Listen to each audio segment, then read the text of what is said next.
when it's actually in Islam is meant for the poor. Exactly. So no hiyo sio tofauti. Na ile kuonyesha tofauti. Ukicombare hizi mbili utashangaa sana. Wakristo wako na ile kitu unaweza ita unafiki. Na sio kwa ubaya. Unaiona tu ndio hii. Mwalimu, hebu tuambie uko pande gani? Sababu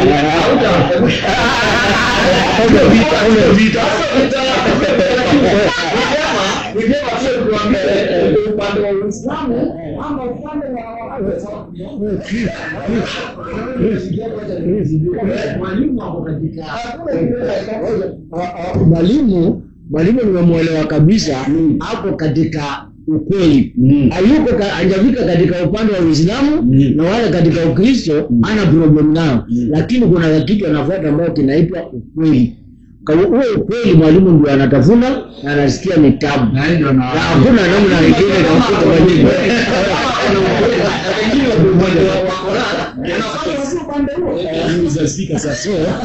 The thing is this, Biblia inasema kwa uwazi tutoe fungu ya 10 na zaka.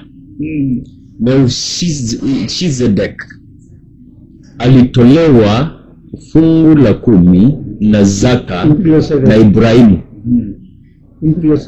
Na pia tumekuja ni Malaki ama nani? Amesema tutoe fungu ya 10 na zaka ili kanisani kupatikane na chakula. Hivyo mwalimu, ni vizuri pia na wewe usiingililie hii mambo unasema ni waovu. Usiingililie hao watu wanaendaenda hivi. Pia wacha tusiharibu, na umesema na by the way يا قافلات الخير دايم وانتي غير ربي يبارك فيك سيري بأجمل سير مري بكل الناس دعوة وصدق وإحساس شبابنا بالحيل محتاج رفعة راس يا قافلات الخير دايم وانتي غير ربي يبارك فيك سيري بأجمل سير مري بكل الناس دعوة وصدق.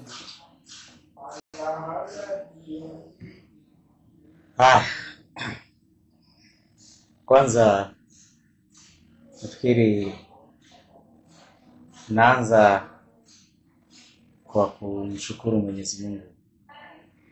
A'udhu billahi minashaitani rajim. Bismillahir rahmanir rahim. Alhamdulillahi rabbil alamin. Arrahmanir rahim. Maliki yawmiddin. Iyyaka na'budu wa iyyaka nasta'in. Ihdinas siratal mustaqim. Siratal ladzina an'amta alaihim ghairil maghdubi alaihim waladdallin. Amin.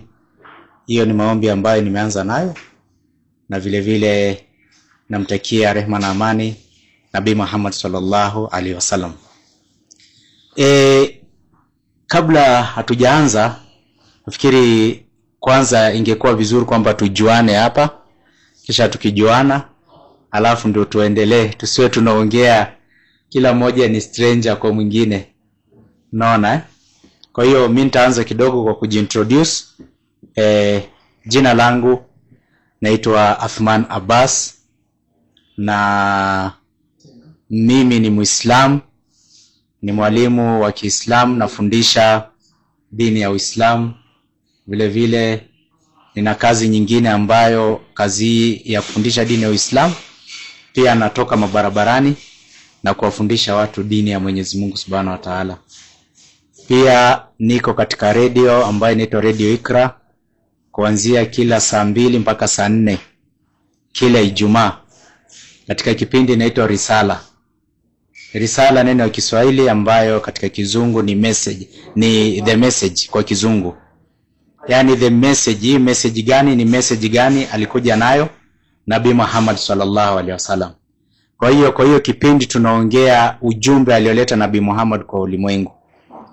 Na tukio katika kipindi hiyo wengi wanauliza maswali mengi mbalimbali kuhusu dini, ndio inabidi tutoke katika ground, tukutane na watu katika ground, tuongee na watu mbalimbali nao vile vile wapate kumjua Mungu, na baada ya kumjua Mungu Kama kuna mchango angependa kutueleza, tunafurahi. Na vile vile ile ambayo kwamba tutawaambia kama watafurahia pia inakuwa ni kheri. Kwa hiyo hiyo ndio kwa ufupi kwa utambulishi wangu tu kwa ufupi kabisa. Sasa nitatangulia upande wangu vile vile wa kulia.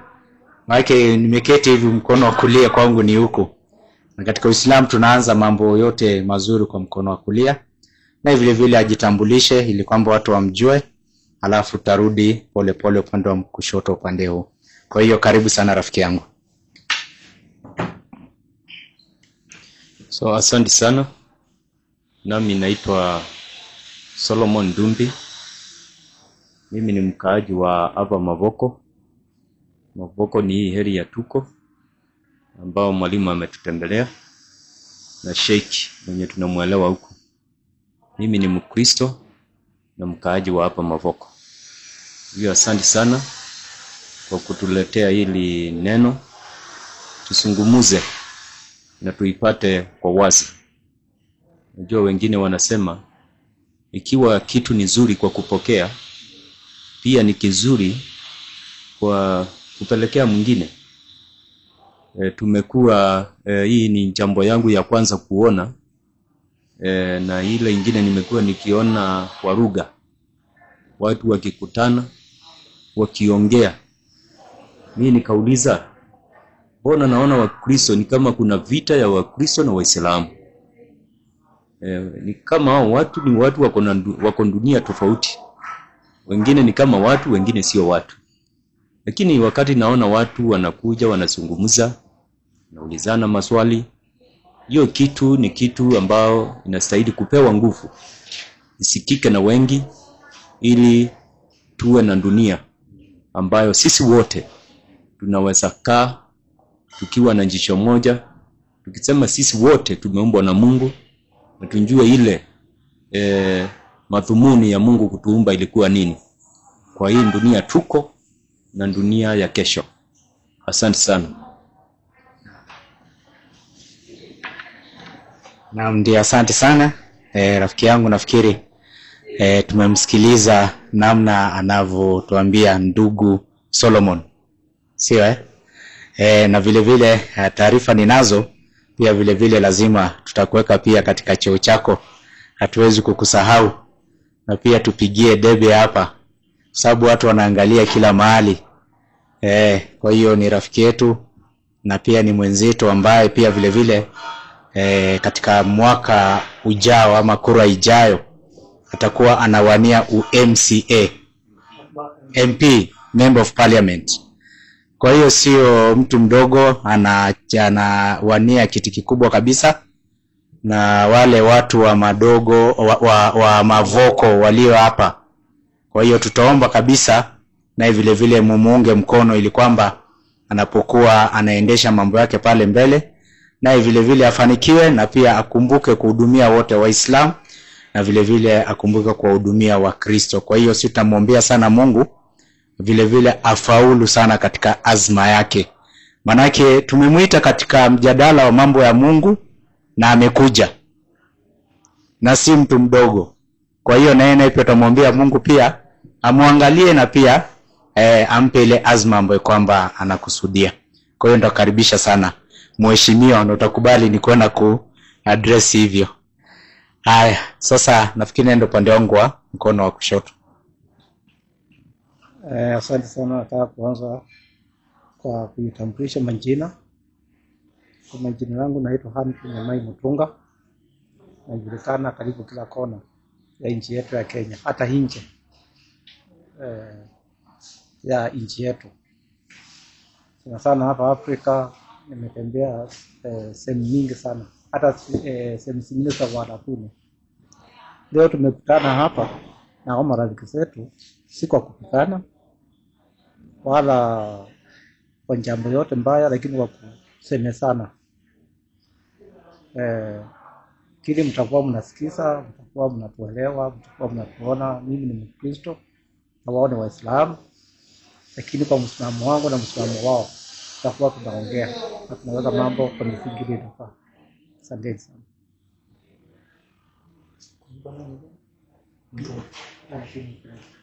Basi nami naitwa Gabriel Mutuku. Mimi ni mwanabiashara wa area ya Mavoko na huwa mwenye shule, na hapo shule nasomesha watoto wa kila dini. Shule yangu sio faith based, sio ya kanisa fulani ama dini fulani. Na watoto wote niko nao kwa shule yangu na wote wanafurahia. Dini pale tunaheshimiana kila jambo. Hakuna yule amefaa mafasi fulani si ati anadharauliwa ama anaonekana ni kama yeye hajui Mungu. Na ndio sababu sisi wote tuko hapa kujadiliana, tupe Mungu sifa, sababu hatuna jambo lingine. Asante. Assalamu alaikum warahmatullahi ta'ala wabarakatuh. Na upande wa Kristo, amani ya Mwenyezi Mungu iwe pamoja nanyi. Mimi kwa majina naitwa Sheikh Musa Katumo. Mimi ni msaliwa wa Kitui, lakini kwa saa hii mimi ni mkaaji hapa Mavoko, hapa Mndolongo. Katika hali ya shughuli za maisha ninafanya kazi na kampuni fulani hapa Mavoko. Na mimi ni Muislamu na ninashukuru sana hiki kikao cha Waislamu na Wakristo kuja pamoja kujadiliana kwa mambo mawili matatu, namna na njia ambao tunafaa tuelewane sote na tuwe tunaishi vizuri, tuwe tunatangamana kwa mambo ya heri, na tuwe tunahimizana kuishi kwa amani katikati yetu. Kwa maoni yangu ninaona mara mingi sana ya kwamba Wakristo na Waislamu hukaa pamoja. Hakuna mahali utapata Wakristo wakosa Waislamu. Hakuna mahali utapata Waislamu wakosa Wakristo.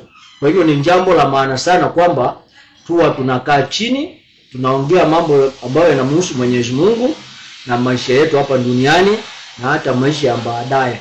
Kwa hivyo mimi naitwa Sheikh Musa Katumo. Nimesaliwa Kitui. Nashukuru. Asante sana. Na baada ya utambulishi huo, nafikiri tushajuana hapa.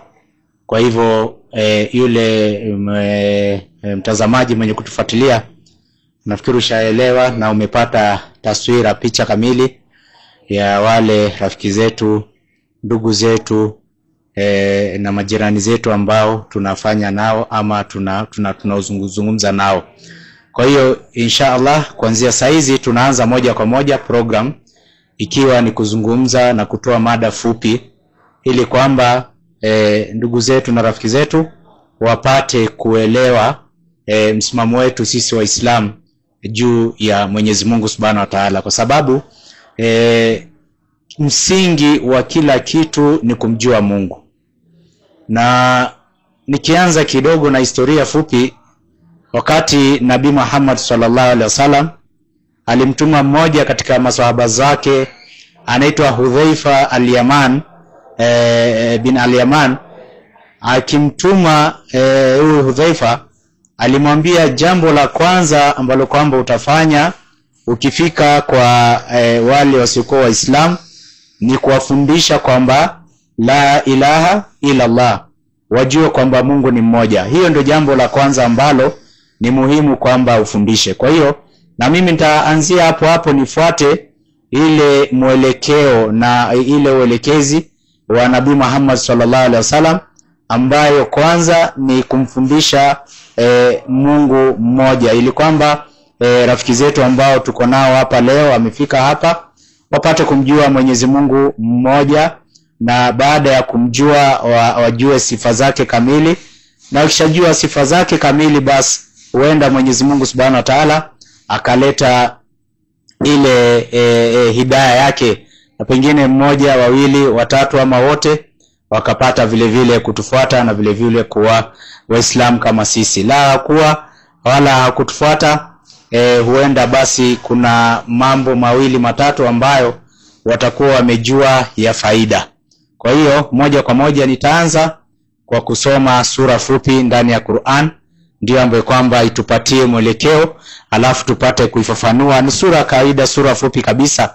Wakati alipoendewa Nabii Muhammad sallallahu alaihi wasallam na baadhi ya watu wa kitabu wakitaka kumjua sifa za Mwenyezi Mungu Subhanahu wa Ta'ala, wakamwambia Muhammad, sif lana rabbak, tusifie Mola wako yuko vipi. Huyo Mola wako tunataka kujua yuko aina gani, kwa sababu wao walikuwa wanaabudu miungu ya masanamu, miungu za kuchonga, miungu za mawe, ambaye Mungu amekataza tangu wakati wa Musa.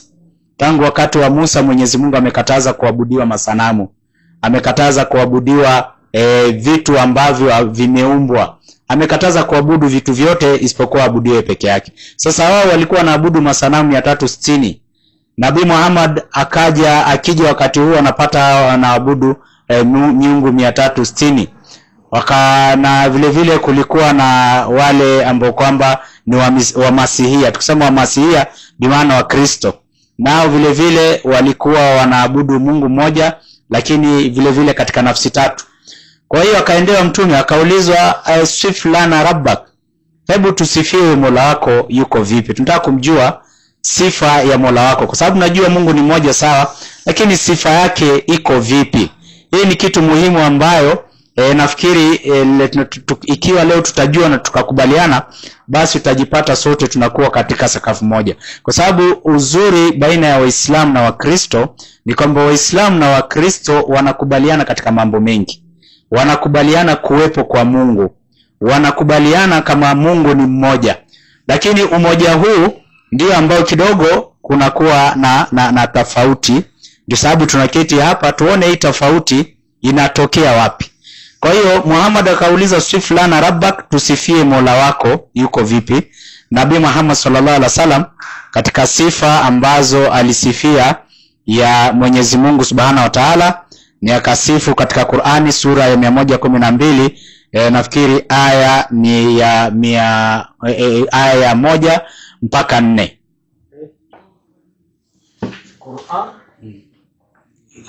Qur'an ona hapa, hebu subiri kidogo, usizimishe, ngoja kidogo na kisha nini pale. Yani excuse kidogo. Hebu ilete hapa kwa niko na usizime, ilete tu hivyo. لها نغم وللنغم ارتياح وقلب لا تفتته الرماح وجرح نازف كالنهر يجري تغنت في ملاحته الجراح لها نغم وللنغم ارتياح. Lugha ndani ya Qur'an ikiwa Arabic ni muhimu sana, hata wanafunzi wapate vile ilisemwa ikiwa. Si ati kwamba ati nataka kuharibia hawa ama nataka kutetea hawa. Hapana, mimi pia ni Mkristo, lakini nataka that's why ukiangalia kwa dini yangu huwa nasomeshwa sana, hata Sheikh I can tell you amemsomesha Biblia. Ile mimi najidai ati najua. Akinisomesha naangalia versions nyingi. Vile simu yangu imezima. Nimeangalia hizo versions zote na nimekaa nikiangalia kuna shida mahali. Qur'an niko nao, nimesoma pole na kombea kiasi hapa na pale. Na ni mzuri. Aya, kuna swali lingine nilikuwa nimekumbuka nijibu pale, sababu nasikia mnabishana sana. One thing that should be understood by us Christians ni kwamba unlike kando na sote tunaongea Kiingereza mingi ni wanasahau. Hakuna vile sawa.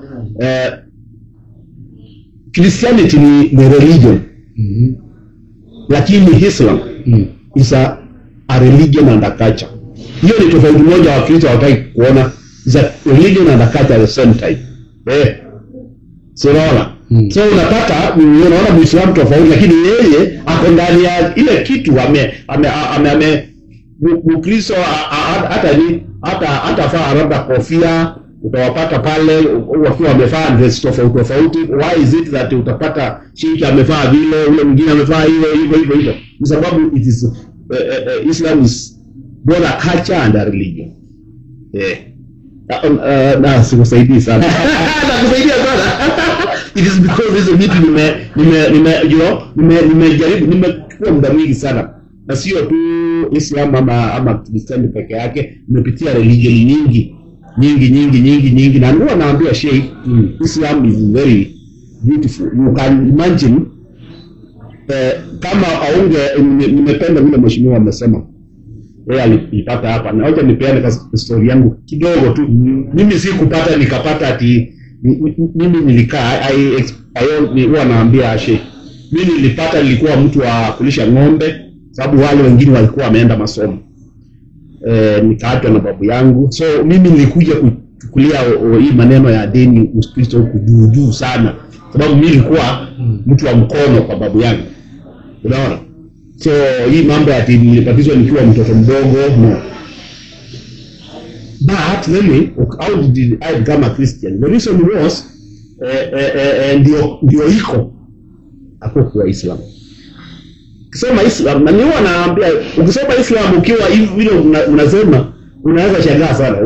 Utashangaa ulikuwa unafanya nini kwa Christianity? Support wewe Sheikh. This study kitu mpaka imechika bado mingi sana. So mbona sio Muislamu basi? Hiyo ni story. Ningependa kujua. So unajua tukufuatilia Kiswahili, mbona huyu ako lakini mbona usiwe? So basically najaribu kusema Wakristo shida yao hawataki kutengeneza nyumba yao. Sasa Kristianity ni mbaya pia, lakini hawataki kutengeneza. Ule ubaya unaona Wakristo ni wao wenyewe utengeneza. Mambo ya unapata pastor anatafuta sadaka sana, anajitajisha na mambo kama hiyo. Mshirika wa kawaida anashindwa. Nao kama ilikuwa ni kuabudu, hii tumefika hapa aje? Unaona, ukiangalia for demonstration sake, ukiangalia upande wa Islam, unaenda unapata hizi vitu asiko. Hakuna mtu ako hapo kujitajirisha, kujifanya ati tajiri. Unaona? Hakuna mtu ako hapo, na si ati kwamba hakuna mahali ukora haiko. Kama vile kuna ukora ndani ya dini ya Kikristo, pia utapata hata kwa Islam kuna wale wanaenda kando hao wachana nao, don't talk about them. Siongee kuhusu yao. The majority of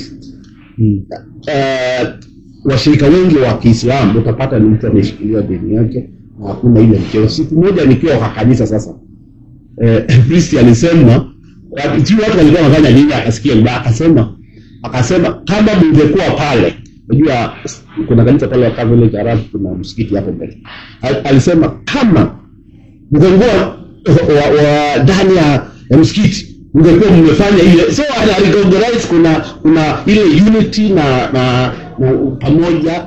Hata priest mwenyewe anajikuweza ndani ya kitabu kuna ile. So ni muhimu pia Ukristo tukiipenda na atuikatai, lakini tutengeneze, sababu kuna maneno hapo ndani hapa mbeleni nani hata kama alikashiriwa sana mheshimiwa alikuwa anasema prophet yake labda. So hiyo ni yani wewe usituingize kwa hiyo kaneno. The point is chizaji sasa iko na hiyo shida. Hiyo tu sasa unaona. Chizaji yote iko na hiyo shida. So ni muhimu sana kurekebisha. Na sababu Wakristo hawezi ongea, sababu baadaye ya kuona shida na mimi kesho naenda kuwa pastor ndio nipeleke ninunue gari ile sadaka na vitu kama hizo. When is actually in Islam is made for the poor. Exactly. So no tu hiyo tofauti. Na ile kuonyesha tofauti. Ukikombea hizi mbili utashangaa sana. Wakristo wako na ile kitu unaweza ita unafiki. Na sio kwa ubaya. Unaiona tu ndio hii. Mwalimu, hebu tuambie uko pande gani, kwa sababu vita. Ni vyema pia tuambie upande wa Uislamu ama upande wa mwalimu hapo katika mwalimu nimemuelewa kabisa hapo katika ukweli. Hayuko hajafika katika upande wa Uislamu na wala katika Ukristo ana problem nao. Lakini kuna kitu anafuata ambacho kinaitwa ukweli. Kwa hiyo ukweli mwalimu ndio anatafuna na anasikia ni tabu. Na hakuna namna nyingine ya kufuta mwalimu.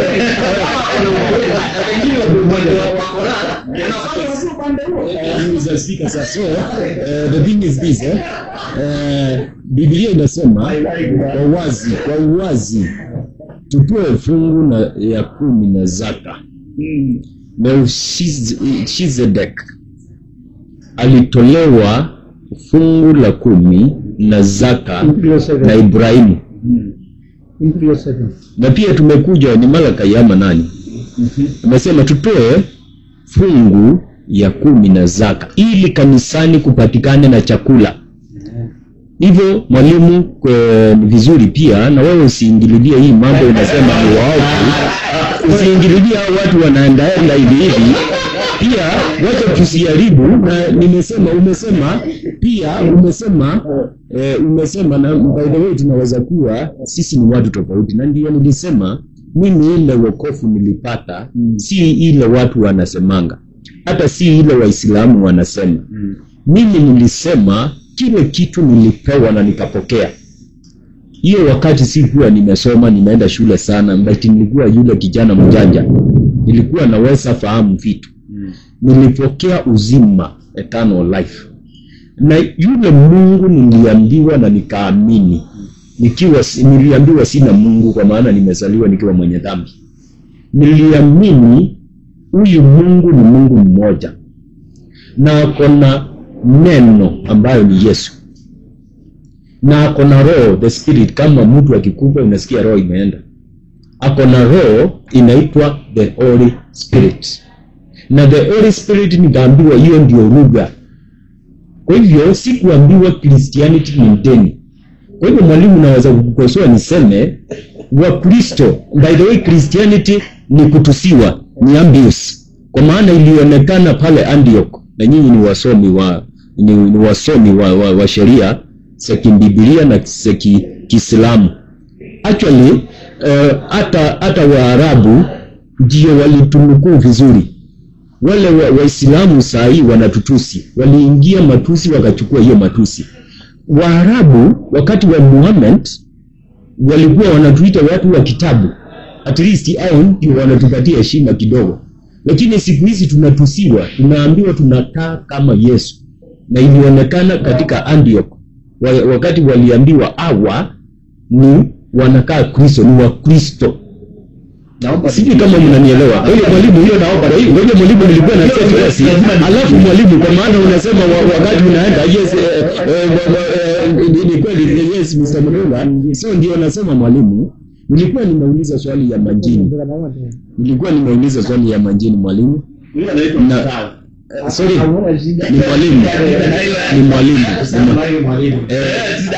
ni mwalimu. Ningependa vizuri mwalimu, kwa maana nimekuambia kuna mahali kulienda kasoro na ukaniambia apologize kwa niaba ya huyo mtu. Na nyinyi pia unaweza apologize mwalimu kwa wale wanatuitanga wa Kristo. Kwa maana ni matusi mwalimu.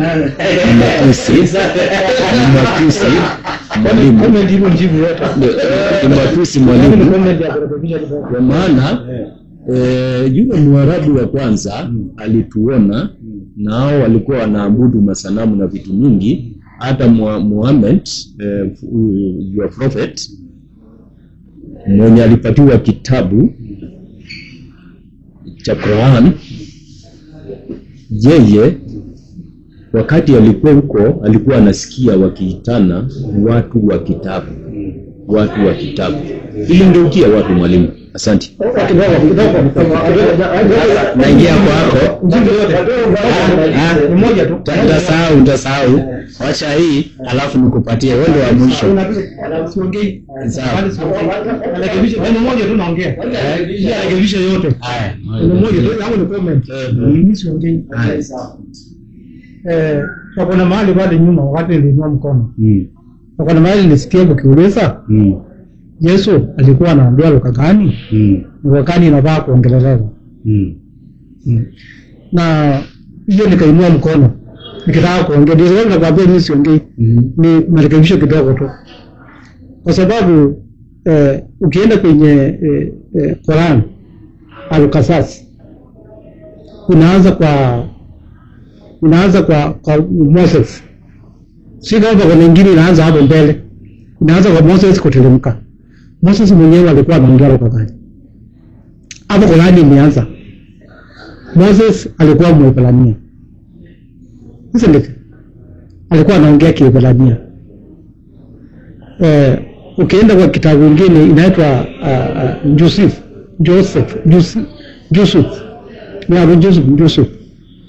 Nayo imeanza kwa Jacob. Ateremka chini. Sio. Hayo alikuwa anaongea Kiebrania. Hiyo ni Qur'an tukufu. Sasa kama hao walikuwa wanaongea Kiebrania. Sasa hiyo lugha nyingine tunaongea. Tunaweza ni lugha gani? Si lugha ni ile ilikuwa inaongelewa na Moses, ilikuwa inaongelewa na Jacob. Tena nikimaliza, hiyo rekebisho na rekebisho yote sikimaliza. Kiarabu ni lugha gani, nilitoka wapi? Kiarabu the word halab ni nani alikuwa anaitwa Arab? Alikuwa mtoto wa Ismail. Huyo alikuwa Arab. Alikuwa mtoto wa Ismail. Huyo alikuwa anaitwa Kendar. Kendar kwa jina lingine alikuwa anaitwa Arab. Nenda kwa historia ya alikuwa anaitwa hivyo, mtoto wa Ismail wa kwanza alikuwa anaitwa Kendar. Ukisoma kwa Biblia anaitwa Kendar. Ndio Musa akaimba akasema mimi ni mweusi kama kambi ya Kendar. Huyo ndio alikuwa anaitwa Arab. Kwa sababu mama yake alikuwa mweusi kutoka Egypt. Kwa hivyo alikuwa anasaliwa kwa mweusi kiasi. Kwa sababu Musa akaimba ile wimbo. Ambia watoto wa pale songs 1 C5 hapo hivyo. 5 hapo hivyo. Sasa hiyo Arab ni Kiebrania. Ni vile tu maneno kidogo ina lakini ni Kiebrania. Arab ni Kiebrania. Arab Arabic. Na Kiebrania ni kama neno moja. Wale watu wanaitwa Arab, wale wa Saudi Arabia pale. Hao ni watoto wa Ismail. Kwa sababu unaona mazungumzo ikitaka kufanywa inafanywa pale. Kitu kitaka kufanywa inafanywa pale. Arab Arabic. Kwa sababu wao na Israeli ni mandugu. Kwa hivyo hao hiyo lugha inaongelewa bwana, hiyo inaongelewa Israeli. Sina karibiana hivi. Kwa hivyo bande ya ruka mwalimu kama talikwisha sawa. Sasa kwanza nafikiri mwalimu pale, Mwalimu Gabriel, tunaanzia kwa Mwalimu Gabriel. Aliongea maneno mazuri, nimefurahi, mwalimu wa shule na ameongea mengi. Sipokuwa tu bado ombi langu sasa inafaa kuwa Muislamu kama ni kuamua. Hata ukiamua saa hizi itakuwa vizuri, maana ukaanza tu karibu. Na kuna kitu alizungumzia ambaye kuna mambo mengi amezungumzia mwalimu na akamekubaliana Qur'ani kwa lugha moja manake na saa ina nini mzuri. Kitu kingine akasema mambo ya fungu la 10 na mheshimiwa nafikiri akatetea. Sije kama mheshimiwa kwa kufungua kanisa.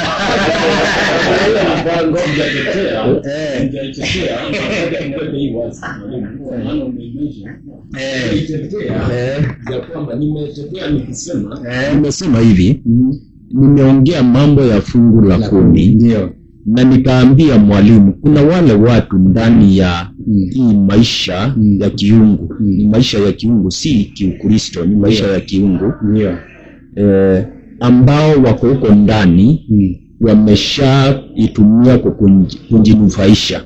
Kwa maana amesema watu pastors wanataka pesa ili wajitajirishe. Nimemwambia ile pesa inatolewa kanisani. Kanisani ni mahali tunakongamana kuabudu. Ndio. Tunatoa fungu la 10 ndio, na tunatoa zaka. Ndio. Zaka ni yale matoleo yetu. Unaweza sema natoa hii kwa mpenda Mungu ama nina sacrifice. Hiyo ndio tunatoanga kanisani. Kanisa yote ile. Na mimi sijui msikiti watu wanatoanga nini, lakini pia kuna tolewango. Ndio. Na hii nikaambia mwalimu atukosanje. Kwa maana tuliona Ibrahimu akitoa zaka kwa huyu anaitwa Melkisedek, akitoa zaka fungu la 10 na sacrifice akatolea huyu nini. Kwa hivyo mwalimu, ndio mimi sinjatetea na kusema kuna watu ambao wanafanya uovu, ni kweli, saidi na saidi ile, lakini isikue hiyo ndio inachafua ile kitu tumefanya. Lakini kitu point ya mwalimu nilielewa, na hiyo fungu la 10 pia Biblia imeangaza. In fact alisema itolee fungu la 10 ni Mungu. Yes. Lakini kwa taratibu gani ndio important? Ngombe mwalimu anisomee Torati 14:22. Uangalie taratibu na ile inaenda kanisa, alafu sema kazi inaenda sasa. 14:22 kitabu ni cha Biblia. Inasema hivi, ndio.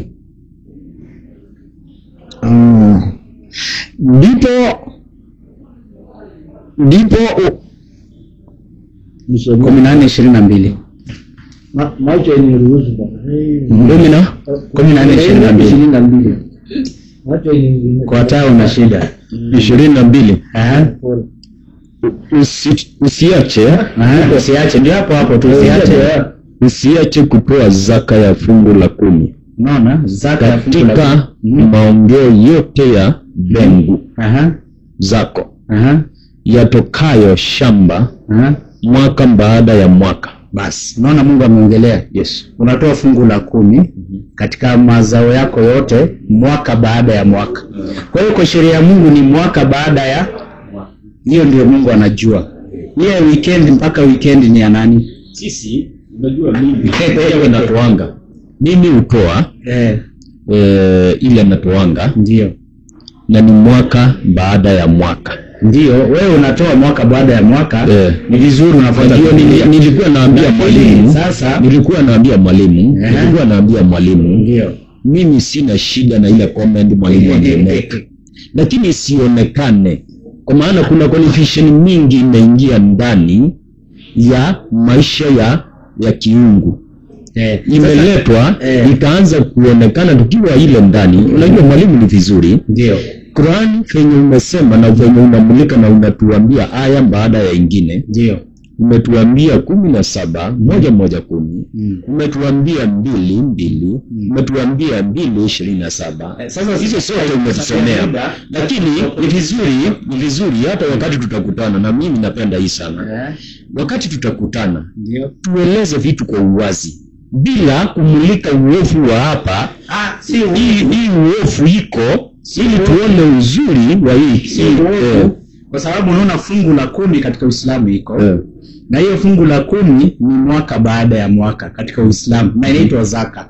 Na Mungu amesifu Waislamu wazuri ni wale ambao kwamba wanaswali na wanatoa zaka. Hiyo zaka katika shamba yako kama unalima inanyeshewa na mvua, kila mwaka unatoa fungu la 10 10%. Hiyo iko. Hiyo ni ya Mungu katika Uislamu iko, katika Ukristo iko. Swali ambalo kwamba linasumbua ambaye mwalimu alimulika na sote tunani mashahidi. Hii ya Jumapili baada ya Jumapili ambayo lazima utoe. Tunaona mpaka kwa TV, hata kuna wakati naona Pastor Nanga nilikuwa namfuatilia katika mmoja, anambia leteni kwa lazima. Unaona 1000 anaambiwa kama huna utakaa kule nyuma. Ni kitu najua inaendelea. Ushaona? Swali inakuwa ni hivi, hiyo ya weekend baada ya weekend ni ya nani na nani ameileta? Sawa? Subiri, hii atazungumza. Hiyo ndio kupea uzungumze ya weekend baada ya weekend. Pili, mheshimiwa akalalamika kwamba anatusiwa. Qur'ani imeita ahlul kitabu, wasomi wa vitabu. Kweli Qur'ani imeita kwa jina hilo. Qur'ani imewaita pia vile vile marafiki zetu. Qur'ani imewaita marafiki wa Waislamu. Hiyo ndio majina Qur'ani imetumia kwa Wakristo. Sasa ukasema niombe msamaha kwa niaba ya wale ambao kwamba wanawatusi kwa kuita Wakristo. Sasa sijui kama ni mimi ndio nafaa kuomba msamaha ama ni nani. Kwa sababu nafikiri wanaoita Wakristo si Waislamu. Wewe wakati umeanza mwalimu sielewi kuna na nukusi kiwekwa haimaanishi hiyo ndio ukweli. Ndio hiyo. Unajua Biblia ni funny. Biblia ni funny. Biblia si kama Qur'an. Qur'an inasema hii ndio na inabaki hivyo neno na inakuwa hivyo. Exactly. Lakini Biblia hata mitume wenye walikuwa wanaandika wanasema kama Paulo alikuwa anasema mimi kama Pauli. Ndio.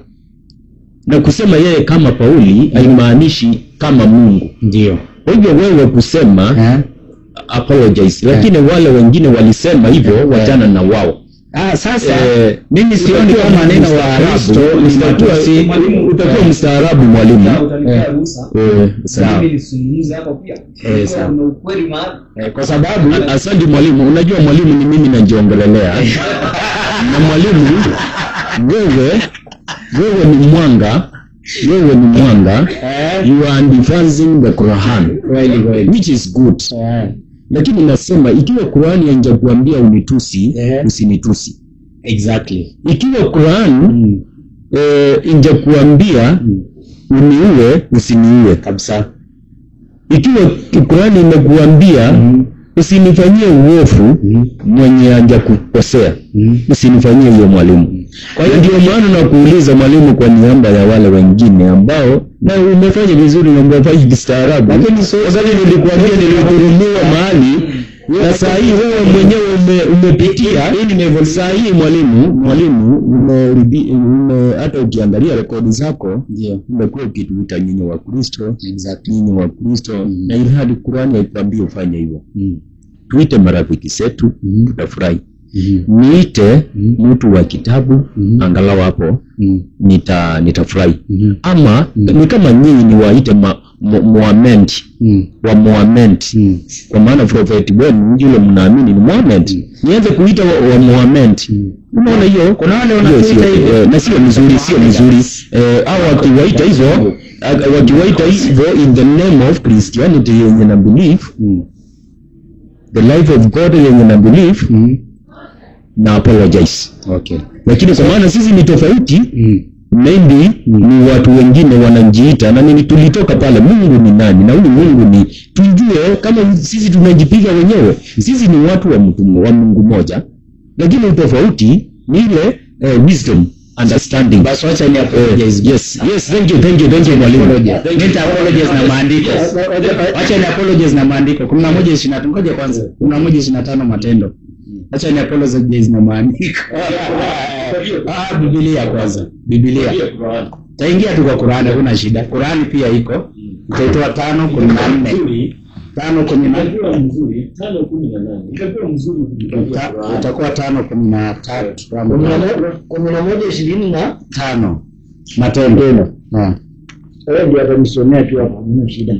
11:25 kitabu cha Biblia. Ndio 11:25. Naona shika hapa pia ameinukuu. Alafu Qur'ani kisha asome 5:14. Kisha akatoka akaenda Taso kumtafuta Sauli. Akaenda kumtafuta Taso. Alipokwisha kumwona huyo Barnabas akamleta Antiokia. Ndio ikawa kwa muda wa mwaka mzima wakakusanyika pamoja na kanisa na kuwafundisha watu wengi. Ndio. Na wanafunzi waliitwa wa Kristo. Wanafunzi waliitwa wa Kristo. Waliitwa wa Kristo. Wapi?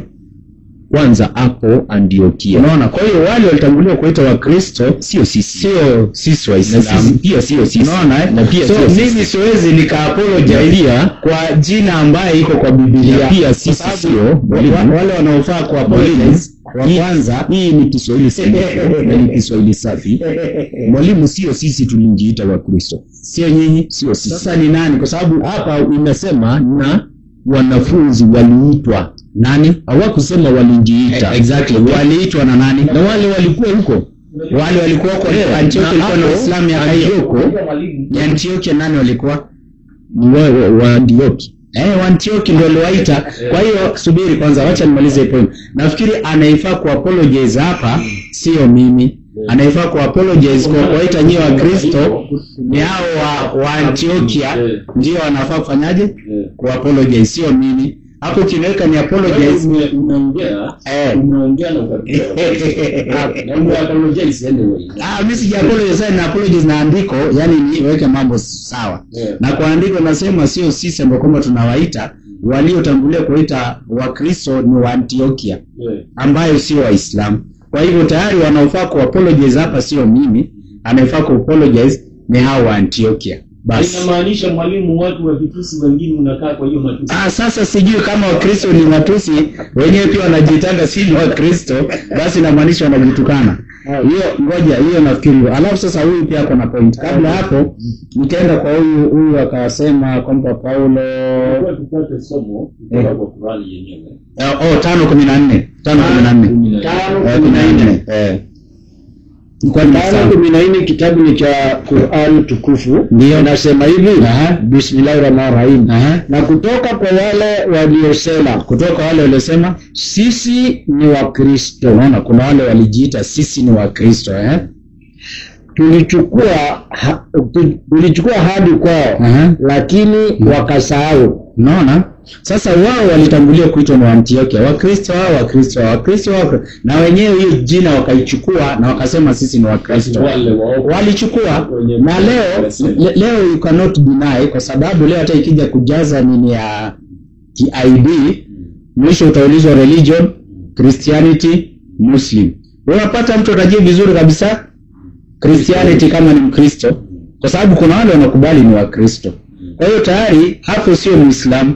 Kuna mtu mwenyewe amejiita mimi ni Mkristo. Unaona? So mimi nakuita kwa ile jina mwenyewe unajiita. Na Antiokia litangulia. Kwa hiyo wanafaa ku apologize na Antiokia na nyinyi pia kwa kujiita. Mimi hapo siwezi nikavolunteer. Nikimalizia nafikiri rafiki yangu hapa anasema kwamba Moses katika suratul Qasas imeongea story ya Moses na suratul Yusuf. Nafikiri Moses amezungumzwa sana, ndio nabii alitajwa zaidi katika Qur'an. Katika sura nyingi, si hizo mbili, sura nyingi sana imetaja Musa. Hata ameanzia katika suratul Bakara kule. Sura ya pili imeanza kuongea story yake kwa urefu kabisa. Na ukasema kwamba Moses alikuwa anaongea Kiebrania. Hapana. Moses amelelewa ndani ya nyumba ya Farao. Farao Misri. Amelelewa akiwa mdogo hajui kuzungumza. Amefundishwa lugha ya Farao mpaka amekuwa mtu mzima. Musa alikuwa anaongea Kiarabu. Sababu huyo Farao alikuwa anaongea lugha ambayo kwamba ni ya Misri ambayo ni nini? Kiarabu. Hiyo huwezi ukadinai. Ushaona? Ebrania is not a language. Ngoja kidogo. Ebrania nataka uelewe kidogo. Ukisikia huyu anaitwa Mwebrania, Mwebrania is not a language for information. Taenda kufanya research baadaye wewe mwenyewe on your own time. Mwebrania ni kama mimi kusema mvuka boda. Mfano nimuone Mganda. Sawa? Ikimwona Mganda niseme huyu ni mvuka boda. Hiyo sio lugha. Shona, yani a foreigner. Kwa hiyo hawa walikuwa wanamuita Mwebrania na sababu. Kwa sababu neno Mwebrania inatokana na neno abara. Abara manake amevuka boda. Kwa nini wanaitwa Waebrania? Kwa sababu wao walivuka boda kutoka katika nchi nyingine wakaja Palestine. Unaona? Ibrahim alikuwa anaishi, alizaliwa Iraq. Akalelewa Iraq. Akawa mtu mzima Iraq. Akifika miaka 75 ndio Mungu akamuita, akamwambia aende wapi? Palestine, Canaan. Akiwa mtu mzima karibu miaka 75. Ushaona? Tayari pale Kanaani kuna wale wa Kanaani walikuwa wanaishi pale. Kwa hiyo walipomwona kwamba Ibrahimu ni mgeni ndio akamuita Mwebrania. Maana ya Mwebrania bi maana huyu amevuka boda, is not one of us. Kwa hiyo ukisikia Ibrania maana yake ni mtu amevuka boda. He is a foreigner. That's not a language. They had a language that they spoke. What language did they speak? Walizungumza lugha ambayo Ibrahim alitoka naye Iraq. Iraq wanaongea lugha gani? Arabic. Aramaic. Ambaye ni exactly mpaka leo. Aramaic inaongelewa na ambaye ni za old Arabic. Kidogo inaongelewa na Misri wote. Lakini si lugha peke yake. Kwa hiyo ni hiyo pande ya Asia. Kwa nini? Hiyo ndio lugha kubwa. Imetoka Arabia. No, sisi hatuzungumzie Asia. Sisi tunazungumzia Middle East. All the prophets wengi, na wasema all, basema wengi. Ukiangalia Ibrahim uangalie Moses, uangalie nani wametoka Middle East. It's not Asia. Asia is another continent. Kidogo tu hapo. Abraham hawezi kuwa anaongea lugha ya mtoto wake. Ibrahim. Ya mtoto wake. Ibrahim. Nimemwambia Arab alikuwa mtoto wa No. Sasa that's wrong. Wacha nikuelimishe sasa. Waarabu hawajatokana na Ismail. Waarabu walikuwa kabla Ismail. Mshasikia? walianza nini? Wameanza kitambo kabla Ismail. Huyu nani mwenyewe ni Mwarabu? Huyu anaitwa nani? Ibrahim. Ibrahim ametoka Iraq. Iraq wanaongea lugha gani mpaka leo? Amekuja amezaa watoto. Huwezi niambie kwamba wewe baba ni Mwarabu na mama ni Mwarabu. Bibi ya Ibrahim Sara ni Mwiraki. Ibrahim ni Mwiraki. Walikuwa wanaongea Kiiraki wakija Canaan. Ushasikia? Kwa hiyo watoto wao definitely wataongea Kiiraki. Sasa wale wa Canaan walipoona hawaelewi Kiiraki, huyu akizungumza anaongea lugha yake, wanasema huyu ni nani? Huyu ni Mwebrania, bi maana kwamba amevuka boda. He is a foreigner in their language. Ushasikia? Sasa wewe ukaje ukaletea Kiebrania ukafikiri it's a language. Hakuna language katika dunia inaitwa Kihebrew ati Kiebrania. No. Lugha iko ni mbili. Aramaic. Anything unaona imeandikwa, hata unasikia ile Septuaginta, Old Testament imeandikwa in Aramaic. Torah imeandikwa in Aramaic. Vitabu zote za zamani imeandikwa in Aramaic. Aramaic is a sister language to Arabic. Aramaic is old Arabic. Arabic ndio kwamba tunazungumza sasa hivi. Subiri kidogo. That's why unaona, nikupe tu one fact. Alipotoka Kunjai, ilipoingia pale Canaan, Ibrahim alitoka kaenda Misri. Si historia tunayo? Alipofika Misri, wale wanaongea lugha yao. Alipofika pale, there was no communication breakdown. Alikuwa anaongea mpaka na ule mfalme. Unaona? Walizungumza na mfalme na walikuwa wanaelewana. Baada ya hapo, kulikuja ukatokea njaa mara ya pili. Abraham amekufa, Yakobo akiwa hai. Yakobo lugha alikuwa anaongea ni ile ya babu yake. Hawezi kuja akaongea another lugha, kwa sababu utaaniambia ati mtoto wako aongee lugha nyingine na wewe unaongea lugha nyingine. Mtoto ataongea lugha yako. Unasikia? So wakati njaa ilipoingia, Yakobo wale watoto wake 12 wakaenda Misri. Sawa? Walichukuliwa na ndugu yao ambaye kwamba ni Yusufu. Yusufu akija kuchukuliwa, kununuliwa, hawa ndugu yao waliongea na Misri. Hawakukosana kwa bei. Walielewana vizuri na wakamuuza. Na walipomuuza, Yusufu alipoenda Misri, there was no communication breakdown. Alikuwa anaongea vizuri. Na hawa njaa ilipokuja ikashika pale Canaan, mwisho akachukua Yakobo na mandugu zake akawachukua pale Misri. There was no communication breakdown. Walipokuja pale walikuwa wanazungumza, kwa sababu lugha ilikuwa ni moja. Hiyo lugha ambayo kwamba ni Arabic. Moses alipoenda kule akitumwa kwa Farao, Moses amelelewa Midian, hako amekaa Misri. Alikuja akatoka akarudi Midian, kule akakaa mpaka kwa mtu mzima, akarudi mara ya pili pale Misri. Akirudi alizungumza vizuri na ule nani. Na akiwa Midian bado alienda ule alikuwa anaitwa Jethro.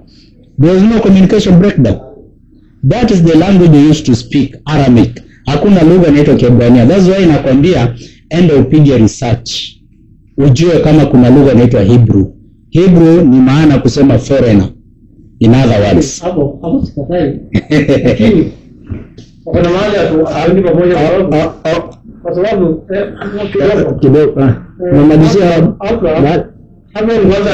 nimemalizia mahali nimemalizia hapo katika nafikiri imetoka. Nafikiri huyu nafikiri unajua kwa akili ya huyu unafikiria kama Waarabu wameanza na Ismail. Waarabu wako kabla Ismail, na kuna Waarabu wanaitwa kabila ya Jurhum walikuja kwa Ismail. Ushasikia? Kabila nyingine wakati Ismail ametoka kwa Sarai akaenda kana Hijiri kule akakaa kwa desert inaitwa Paran. Alikaa kule wakiwa na mama yake. Baadaye ikakuja kabila nyingine ya Waarabu wakaja wakajiunga wakakaa. Tayari Waarabu walikuwa before Ismail. Si kwamba Ismail ndio alianzisha Waarabu. Hiyo naielewa. Exactly. Kidogo ndio hiyo anamalizia. Kuuliza mambo ya majini. Majini nilisema tutaongea leo kwa sababu ni topic mrefu. Mention mwalimu. na nikakuuliza mpinga Kristo ni nani? kweli. Wakati tunapokuja ili upate tunaweza ongea hiyo mambo but nikiwa na hita. Na ukinipatia basi naweza direct pia naweza shukuru. Sasa Antichrist kwetu tunajua yuko na Yesu atakuja kupigana wakati wa mwisho. Na kuna vitabu ambavyo tunayo mbali na Qur'an, tuna vitabu vinaitwa vitabu vya hadithi. Vimemention na sifa yake, zinasema kwamba ni mtu ambaye kwamba atakuja kupinga maneno ya Mungu, na vile vile ni mtu ambaye kwamba yuko na jicho moja, na vile vile ni mtu ambaye anafanya miujiza mingi na ishara kubwa kubwa. Kwa ishara hiyo anapoteza watu na watu watamwamini. Sasa atapokuwa katika hali ya kupoteza watu, ndio Yesu atakuja kutoa ile kupotosha yake, kwa sababu atakuwa na maneno ya kufuru, itafika mahali mpaka jiite Mungu. Kuna watu watamwamini kama Mungu, ndio Yesu atakuja sasa aseme huyu si Mungu, ni muongo, is a deceiver. Atapambana naye mpaka amuue. Hiyo ndio Islamic version, lakini kwa ufupi, lakini topic mrefu sana. Very long topic. Unaamini kwa rapture? Naamini kwa dakika ya mwisho najua. Unaamini kuna eternal life? Najua eternal life naamini. Hawezi ukakoa eternal life wewe ukiwa Muislamu, na tunaamini kwamba hakuna eternal life. Eternal life iko, tunaamini. Na ndio tunafanyia kazi. Na ndio nafanya, ndio sasa niko hapa kwa sababu kutafuta eternal life. Juu mimi nimeangalia hizi vitu mwalimu kwa umakini, ndio kwa hali ya ndio pale juu tunaunganika na pale mwisho tunaunganika. No, hata katikati tunaunganika kwa mengi, lakini machache exactly. Kuna machache ambayo tunatofautiana. Hiyo machache ndio tukileta hivi tutakuwa njia moja. Hiyo machache naweza sema kuna watu mwalimu wamention wameexceed extremist, exactly, na wamefanya hizi vitu mbili sikuwe kama rivals, exactly, ili sinastahili kuwa kitu moja. Ndio hapo ni source hapo nimemaliza hapa, nadhani kama imeisha. Nafikiri alivyosema mheshimiwa ni kweli, kuna mengi tunakubaliana, machache tunakosana, tunajaribu kuiweka in one common ground. Sasa ili tumalizie, tutapatia huyu jamaa marafiki yetu na yeye awe na short comments kwa sababu wakati umeenda. Tumefanya kuvumiliana, sio kwanza ninashukuru sana. Na nazungumza kwa matamu. Hii itabidi mheshimiwa tupange sasa. Next time kwa kitu kubwa, kwa taratibu vizuri. Tuite watu, tuite Waislamu sikitini. Wakristo naye pia tujue vile tutamobilize, wakuje, tuangalie vile tutainvolve pia media, mambo kama hayo. Na tuambie tu watu kabisa. There is no shida between Muslims and Christians. Hili kitu nafaa ieleweke sana. Ni vitu zinakuwa created na watu kando kando, ili mimi nisikae chini na mheshimiwa tukaongea. Ionekane kwamba Muislamu na Mkristo hawezi kaa chini na kuongea. But ukweli ni kwamba Qur'ani ina call watu wakae chini wazungumze. Quran 3:64. Bible ina call watu wakae chini waongee. Isaiah 1:18. Kitabu zote Mungu anasema tukae chini tuzungumze na kuongea. But sisi wenyewe tuna create barrier. No, usikae chini na Muislamu. Kweli mwalimu, nimeuliza mambo ya mjini. Ajini tutaongea another time. Hiyo nimesema mara mingi. Because hii ni topic peke yake. It's mentioned in the Quran, it's mentioned in the Bible. Yes, it's true. Lakini sasa tunasema tuko na Holy Spirit. Hata sisi tuna Holy Spirit. Nauliza mwalimu, akiendelea na kumaliza comment, ungemeje kidogo mjini, na uniambie kama wewe uko na jini ama huko. Amini. Ndio nasema tokea katika wengine. Jini ni kiumbe ambaye katika ulimwengu wake, sawa, ako kwa ulimwengu wake.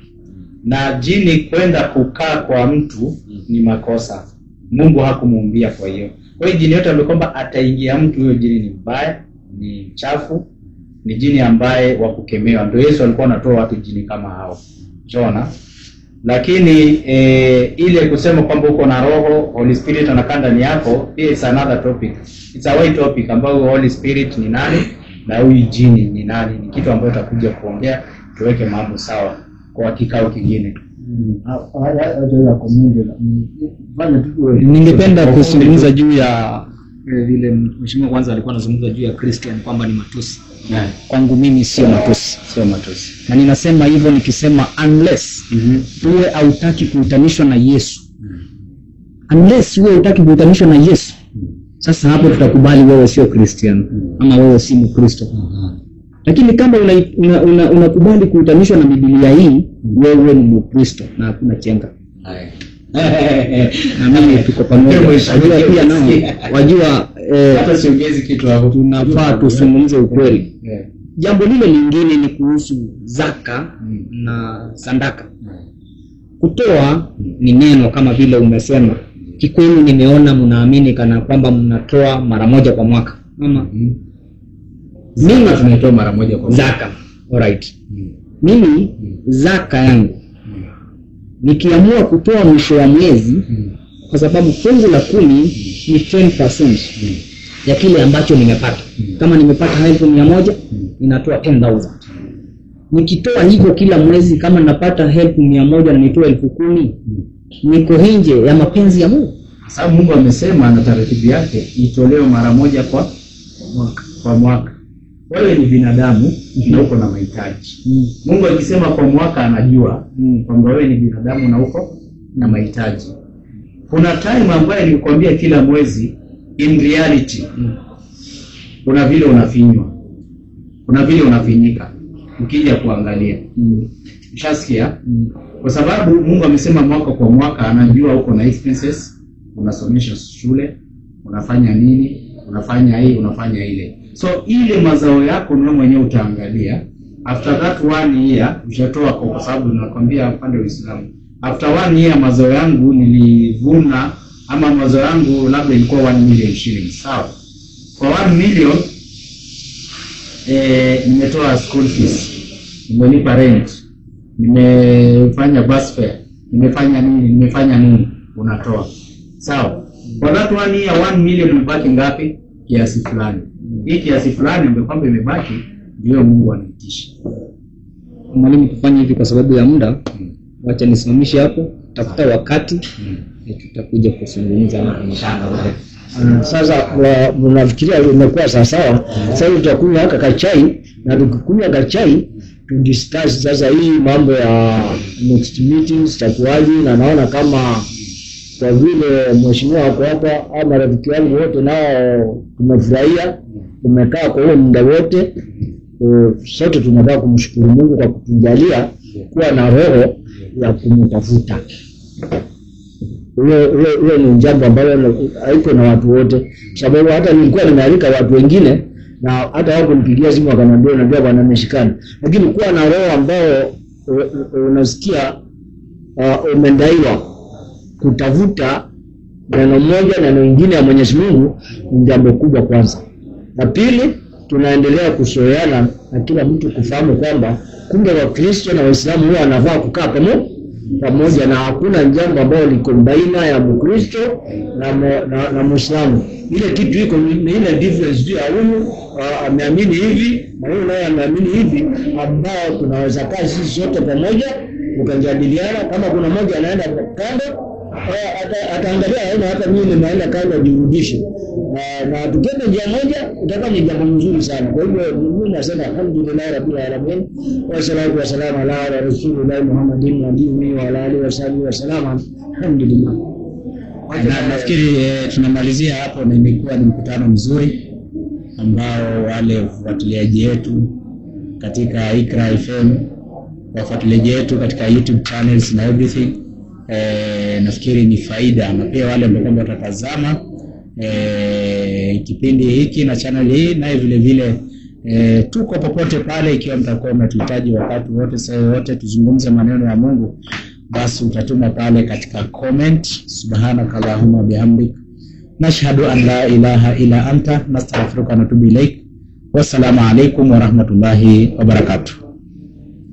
قد كفاني علم ربي من سؤالي واختياري فدعائي وابتهالي